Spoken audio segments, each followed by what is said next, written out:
into this Kim Kardashian story because I was actually rather shocked. When I was walking to the gym this morning, I was listening to the Two Angry Men podcast. And so that podcast is run by TMZ founder Harvey Levin, and it's also co-hosted by Mark Geragos, who is a legendary Hollywood lawyer. He has represented Michael Jackson, Chris Brown, all sorts of people, right? His daughter is currently representing Diddy as well. So like very, very big legal ego. And in this episode, they spent the entire episode, well, at least Harvey did, talking about how CPS should low-key start getting involved with Kanye and Kim's custody issues, right? Because we know Kanye West, he's racist, he's anti-Semitic, he's very ableist as well, and he's just a lunatic in general, right? And so with all the stuff that's been going on, and then him getting North on a song with P. Diddy, interacting with Diddy in some capacity, and then him trying to arrange for Andrew Tate to meet his young daughter, all of this stuff has been horrific. And then Kim, she put a stop to it when she heard that Andrew Tate was coming to be in the presence of her daughter. She put a stop to it. She had security get her children back over to her and away from all of this nonsense, right? So she did her part as a parent. Yet for Harvey Levin, that isn't enough. He says, listen, she needs to be filing for sole custody. And if she doesn't do it, then CPS should go and take a look and say, hey, we know that the father of these children has gone off the rails, right? We already know that.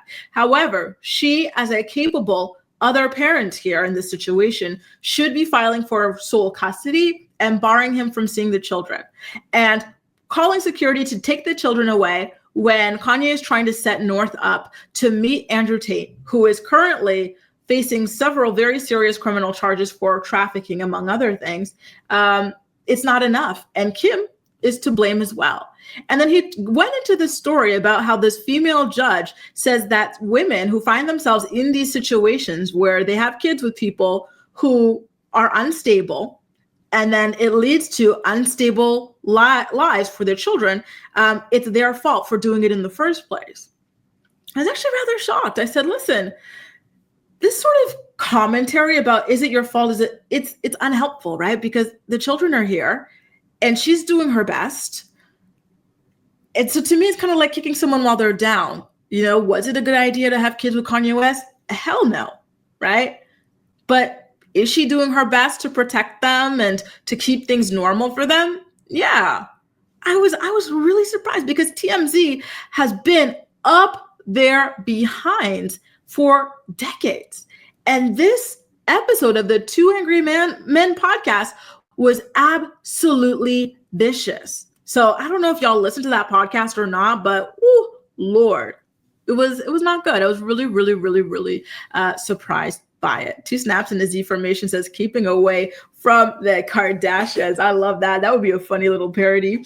Patty LaBelle says, I'm inviting the Tates to see your minor child is actually insane. Exactly. I completely agree. What is Kanye thinking? And April says, Harvey is right. I will say that I do agree that she should file for sole custody at this point, right? Or supervised visitation or something, you know? And Mark Geragos, by the way, he was trying to remain rather neutral. He's got like a particular relationship with the Kardashian family and with Kim Kardashian in particular. So he didn't really want to get deep in the weeds. Dr. on there as well, by the way, you guys. Me too, Theo. I can't stop. Like, it's just, I don't know why, but it keeps coming out that way. Dr. Phil was also there as well. And so they were saying, listen, Harvey, yeah, like technically this can't happen, but we don't think that this is going to happen. But Harvey, he was instigating. He said, listen, all it takes is for somebody, and this happens often in California with celebrities. This happened with Michael Jackson when he was dangling blanket off the balcony. You know, all it takes is for somebody to call, for CPS to have to do an investigation based off that call. And then they will be asking her, have you sought sole custody? Have you sought supervised visitation? And if the answer is no, then, you know, she'll be in trouble. I said, oh, damn. Why don't you reach out to them? I know you have a solid relationship. Like, if you really are looking out for this girl, go reach out to her and tell her that, because that would be awful, right? For the children, they're already going through so much, having Kanye as their father and low-key Kim as their mother as well. Look at the way they are over there, overexposed, like to paparazzi constantly and on social media constantly, right? Like, I don't think they, you know, it would be a great idea to introduce like a new level of like trauma complexity to their lives. Joy says, isn't that misogynistic? I agree. Like, why are we blaming her? Blame the guy. Harvey never really talked about Kanye and how all of this is his fault and why he's doing this to his own children. No, it was all Kim. Aaron said, well said, Grace. He was kind of stable when they had their kids. He regressed. Exactly. He had such a good relationship with like the music industry. He was so clean cut. We saw him and Jay-Z and how well they were getting along, him and Beyonce, him and just like everybody. Like he had so many friends and he was that guy, right? Like he was in a much better place. Like his mental health has increasingly declined, but she didn't have a crystal ball. All people really knew back then was, yeah, he was bipolar or something, or yeah, he was a difficult personality, but he wasn't, you know, riding with Hitler at the time. He wasn't selling swastika t-shirts at the time. He wasn't saying slavery is a choice at that time. Like he was a different person. And I think that some people have forgotten that. And I think that, Harvey Levin in particular has forgotten that. Somebody says Kim is just as bad. I think she's got her own issues in a different way. You know, like I just mentioned about the exploitation of these children and the overexposure of them, particularly North. I don't think that's okay either. So it's sad. And, you know, I would hate to see CPS come and, you know, snatch these children and put them in, you know, foster care either. Julie says, I agree with Harvey. I bet Kim agrees with most of it. And you know what? That is something that Harvey said. Harvey was like, you know, what if she agrees with this stuff? Because it's like, you kind of know the person that you're with, right? Especially when you're having kids with them.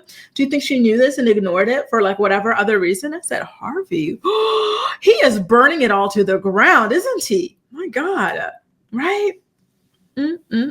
Very sad. Nancy says Harvey's stepping over the line. He needs to be careful. The connections, both parties aren't innocent. I agree.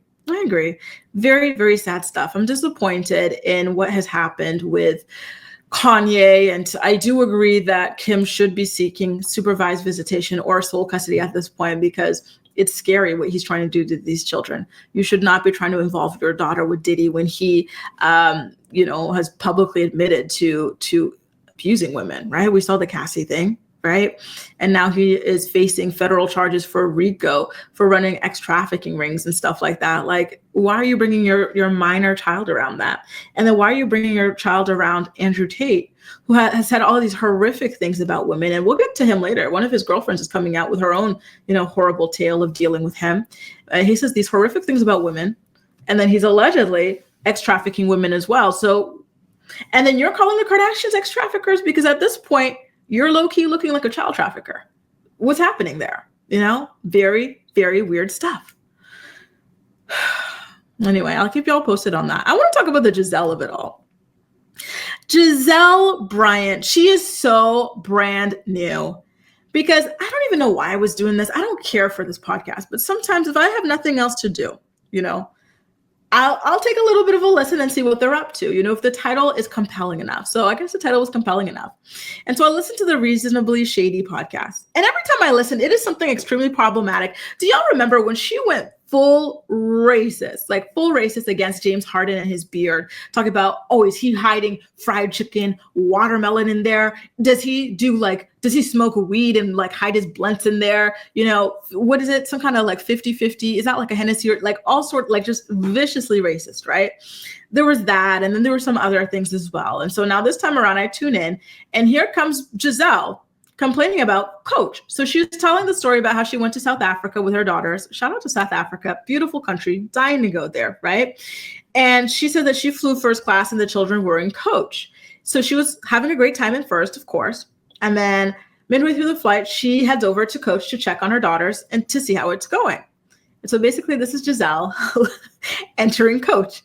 And she was like, oh Lord, it stank in there. It was so like yucky. Coach always stinks on long haul flights after a while. Like, wow, it was the trenches. And I was like, girl, you are so damn elitist for somebody who didn't really have all that much, right? Until this show came along a couple of years ago. So for about 50 years of her life, she was flying Coach just fine. But now all of a sudden that the RHOP check clears, Coach is just, wow, it's so, girl, you were in Coach 2 years ago. What are you talking about? I remember on RHOP when Monique was on it, right? And they were going to France. I think they were going to Nice, correct me if I'm wrong, they were going to Nice. Monique hosted the trip. The girls, because RHOP is low budget, they were flying Coach. Which no shame in Coach. I love Coach. I like saving money, y'all. I fly Coach too, right? They were flying Coach, right? As far as housewives goes, that's weird because they're supposed to be rich. They're supposed to be aspirational. Why are you flying Coach next to me? And then Monique upgraded to business or first because she could. She was the only rich one there, right? And then Gizelle was like, wow, Monique, she's so elitist. She's such a show off. So that was the way you were speaking back then. But now all of a sudden, Coach is so nasty. They stink back there. Oh my God. I can't believe the way that people are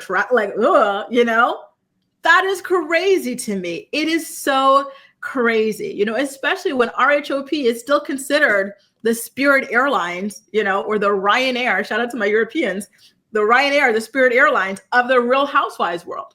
And you're over here because you just got into business or first for the first time in your life. Stop it. Oh my God. Right? Lynn, 225. Where are you at? Are you in Australia? Lord. Right? It was so crazy. EHC Bunny says there are more people in Coach. Of course, the smell is concentrated. All right. It just felt like such a weird, nasty thing to say, to be honest with you. I don't understand why she came out of there out of nowhere and just said something like that. Like everything with her is always so like weird and nasty for no reason. Just say you had a great time going to South Africa. I think she just wanted to show off the fact that she went like business or first class because again, she's not used to it. She didn't have it like that a couple short years ago, right? So she just wanted to show it off while talking down on other people. And it's just not a fan. I'm sorry, y'all. I just do not like that girl at all. Kel says Giselle's one of those horrible brown paper bag colorists. So tiresome. It's like her personality, like everything is so like heavy and like an attack all the time with her. And it's just weird. Dio says Crystal Kung Minkoff is living it up in Coach and her husband has a lot of money. True wealthy people are not bougie like Gizelle, right? And I agree. And Crystal is still so humble as well. Right. And it's because she's used to it. She's been rich for a minute. It's not like a last week thing like Gizelle, and it's real money as well. SW say, it's so nasty that she have her 3 kids sitting here. Exactly. Right. So you're so bougie, you're so rich, yet your children are in Coach and it's so nasty.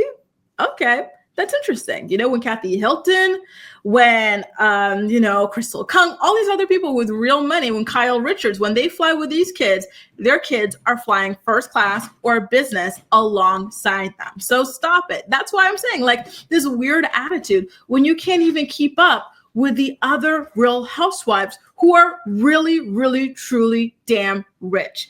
Nancy says people got to keep their shoes on when, oh God, the idea of taking off your shoes is just so gross. Like the smell, everything just so musty. And that does stink up the plate. It really does. I don't know why people do that.